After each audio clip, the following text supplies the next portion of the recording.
In this video, we're going to be showing you how to fix it when your Windows license is going to expire soon. If this does help you out, drop a like on the video, subscribe down below, and let's just get into the video. So if you're getting this message on your Windows, I'll show you how to fix it.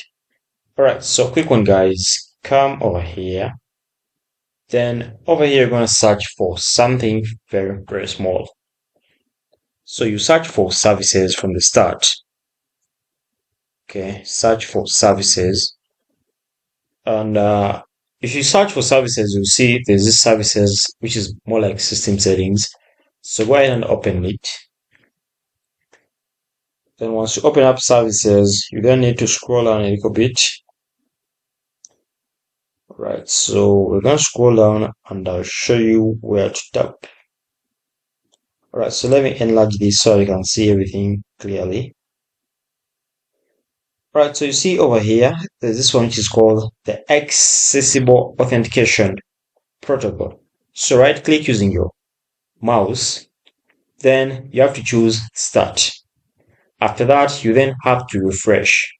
This only happens if you're facing this error of Windows license soon expiring. After doing that, guys, just go ahead and close this. Then quickly come here to the start bar.